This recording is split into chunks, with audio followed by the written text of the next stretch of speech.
corruption. It ends today! Hello, and welcome to our Yellow Turban Let's Play. We are on turn 102 playing as He Yi, the leader of the people. Now anybody with a keen eye will notice that we're not in his starting location. And if we click on the records tab at the top here, we can take a look at the territories which we have owned, and if we go back to the start of our campaign in 190 CE, we can see that we were originally based in central China. However, I didn't want to be scrapping around in there, so decided to move and do the Great Migration and head into the previously unoccupied southeast coast, meaning we had free reign. Now you can see that over the last 19 years we have expanded into the empty territory relatively peacefully, and this playstyle really suits He Yi, as he benefits from population bonuses, which is the perfect segue for us to look at the faction screen. The Yellow Turbans have a lot of unique building chains, and He Yi is no exception. He has the village healer building tree, which provides bonuses to both population growth and public order. These buildings become invaluable as your empire grows and expands. In particular, the public order benefits help offset the negative effects of being densely populated.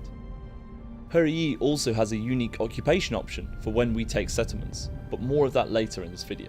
And rounding it all out, we have access to a unique unit, the Yor Xia, heavy assault sword and shield infantry, which act as a strong front line with their high armour. Plus, the faction benefits of increased replenishment and reduced recruitment costs for large population mean that we can pop up armies very quickly. If we look at our faction rank, you can see that we're approaching the mid-game point. The Yellow Turban factions start at a much less advanced level, making it a very hard start. If we hover over the ranks, you can see that we can't make peace with any factions until the 3rd rank. You might now be realising why we migrated our whole faction southeast. And if we hover over Empowered, our current rank, you can see that we've been able to set up trade agreements with regular factions, which has given a nice boost to our economy. The next rank, which we aren't too far from achieving, will trigger the 3 Han factions to declare themselves Emperor. If you want to see more details on this, check out our video on mid-game gameplay. The last rank for us to achieve is Enlightened, which will allow us to create alliances, coalitions and open vassalage options. These initial limited diplomacy options can make for an interesting but difficult campaign for the Yellow Turban Rebellion. Back to the campaign map, we can see that we have very high population in our settlements, which is giving us huge bonuses to our peasantry income and will benefit our recruitment in any future wars.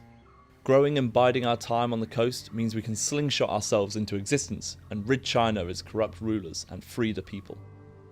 Our first stage of the slingshot is to take on Liu Yao, a warlord with only 2 territories, so he makes an easy first target for our expansion. We will attack the trade port of Wanling, which will also damage his trade and income. We can see our leader, He Yi, currently moving up the Yangtze River with his army. Let's move on to the land and attack this resource.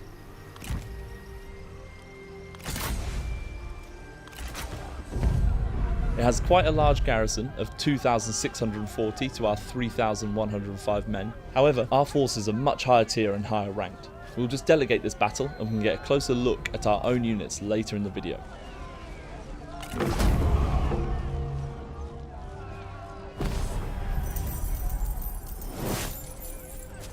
In the post-battle screen, we can see that we have a new option, as part of He Yi's unique faction traits.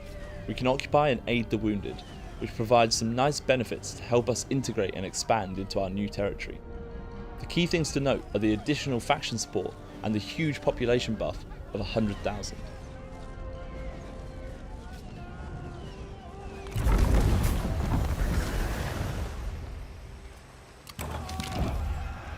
During this battle, a warrior has proven themselves and earned a promotion. For the Yellow Turbans, these sort of events are the main source of acquiring more powerful characters. Taking this settlement has also leveled up Turban, a key character that He Yi's faction starts with.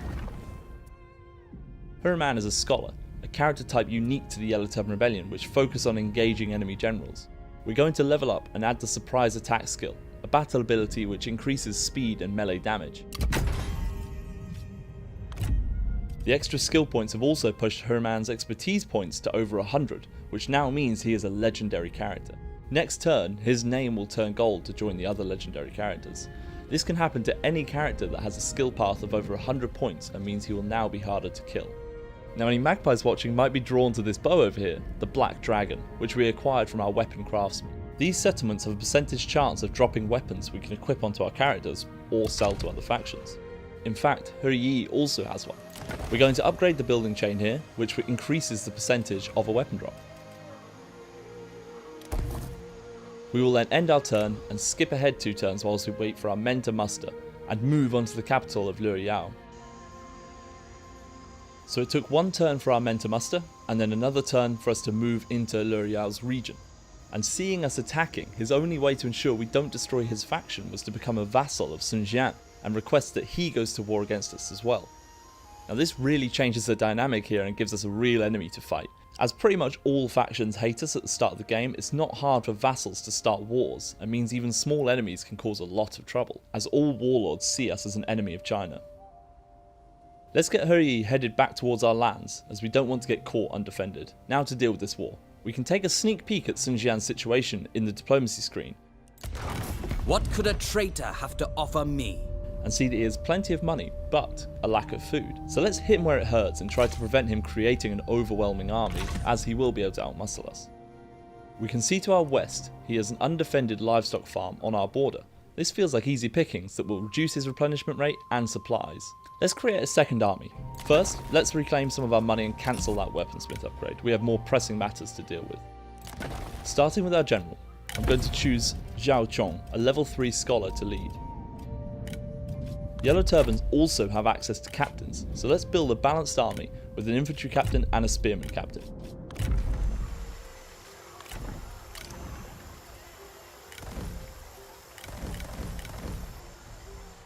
Due to our high population, it only takes 2 turns to muster our army, and then a further 2 turns to move down to their settlement. As for Huryi, we're going to move inland just in case Sun Jian tries to attack our rich farmlands, before we move up towards the small town of Jindu. Before we end this turn, we have a reform we can research. The Yellow Turban tech tree works more similarly to a traditional Total War one, where you wait for the research before reaping the benefits. The 3 scrolls of reform represent the 3 aspects of the Yellow Turban philosophy: heaven, land, and people. The Book of Heaven offers new options for scholars and upgrades to esoteric and industry buildings. The Book of the People offers new options for healers and upgradings to housing and commerce. The Book of the Land offers new options for veterans and upgrades to farming and organisation buildings. If we hover over some of the reforms, you can see that we can also unlock a lot of high tier units, some of which we already have. Each section is unlocked the higher your faction rank, with the final 3 reforms unlocking new court positions. We actually need to go into our court screen, so let's head over to it. The Yellow Turban Rebellion characters don't have a desire for leadership positions early on in the game, so you won't need to juggle those egos to keep your characters happy, meaning the positions are much less for political gain but for faction benefits. However, as your faction grows, they will start to care about those leadership positions. We need to replace our great commander, as our previous one just passed away. So let's select Gongdu, who is actually a leader of one of the other Yellow Turban Rebellion factions, which at this point during my playthrough has been destroyed, so he fled to join us. If we hover over him, you can see the benefits this provides. Now this leaves a local leader position open. We're going to choose Zhe Wei Zhang, as he provides a vital public order bonus. Local leaders are essentially administrators, who will boost construction, population growth, and trigger other effects depending on your character's attributes. Now let's skip ahead a few turns while we move our armies into place. We're actually 5 turns on now, and Sun Jian's son, Sun Qian, has moved to defend their vital farmlands, so we haven't been able to progress. However, we have placed our army into ambush position in case he tries to make a tactical move into our lands. Huryi is now 1 turn away from Jindu, but it looks like Sun Jian was moving into our lands and we have managed to intercept him. We have quite a strong army, and if we manage to cut the head off the snake, or tiger, we could push forward and free the people of Sun Jian's empire. Let's fight this battle to ensure we take down Sun Jian.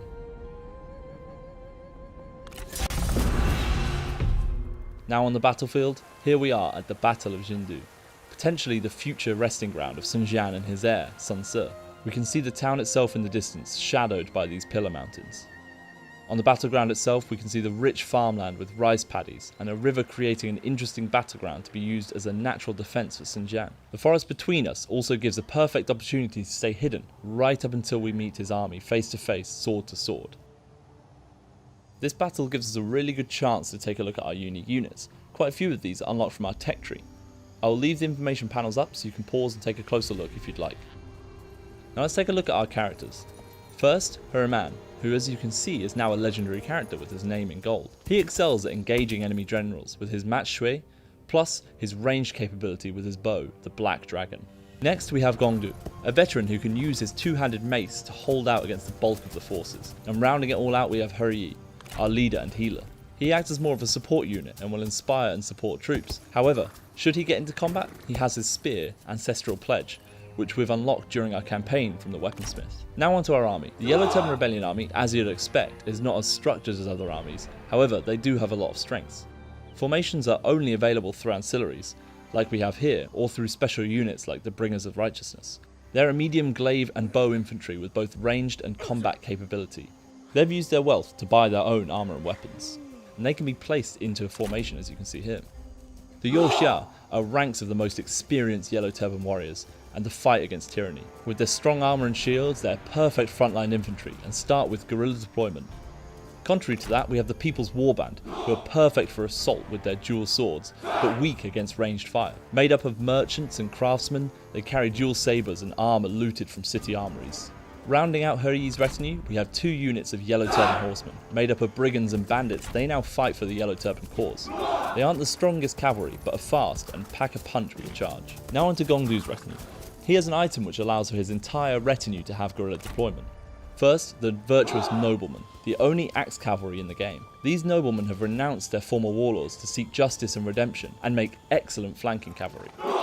At this point, I'm now going to change the unit cards to the alternate version now, so you can see both options and compare them for the Yellow Turban units. Next, we have the Yellow Turban Spearmen. Former bandits, they now fight for the cause. With their spears and shields, they deflect both cavalry and arrows. Which brings us on to the Horseback Huntsmen. As you'd assume, previously local hunters, they now fight against tyranny as well. They make excellent skirmishers, but should be kept out of hand-to-hand combat. Fellow hunters, the Men of the Forest, make for perfect archers. They don't suffer from terrain penalties, so could prove vital in this fight with trees, hills and rivers to deal with. Next to those we have the Yellow Turban Archers, a mid-tier archer unit. They are raiders and idle soldiers will actually burn down nearby buildings. Finally, onto Turban's retinue. The Militia of Virtue are martial arts students who have mastered the use of the staff. They make a great front line as they are highly skilled at blocking melee attacks. However, they cannot adopt any advanced formations. Next, the unbreakable Yellow Sky Heralds. Beneath their yellow robes and Taoist charms, they are protected by light armour. Their devotion to the cause can tip them into an uncontrollable frenzy. Now for the backbone of any good Yellow Turban army, especially in the early game. These Yellow Turban warriors have been labelled outlaws by the corrupt warlords, but really, they've been pushed out of their lands and now fight to free others from oppression. And to round out Turban's retinue, we have 2 units of archery masters. Each archer has spent years mastering the bow with both training and Taoist meditation. Their volleys of arrows even reduce the speed of enemy units. We're going to utilise Gongdu's guerrilla deployment and put his forces over here, along with the Yoxia. Then the rest of our army will remain hidden and approach through the forest. I will leave you with some shots of the battle and you can see these units in action.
As we saw, we defeated Xinjiang and Sun Ce, and have managed to capture them after the battle.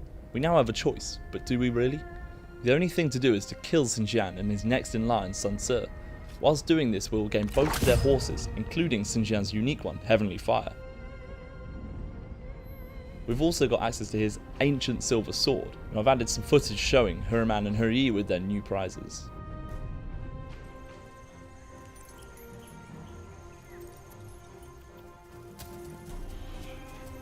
We've won this battle, but it's only the beginning of the war on tyranny, and it will be a long time until the skies are yellow. Thanks for watching this Yellow Turban Rebellion campaign Let's Play. If you want to play the Yellow Turban faction for yourself, you can get them for free by pre-ordering Total War 3 Kingdoms or purchasing up to a week after launch. They're also available as part of this beautiful collector's edition.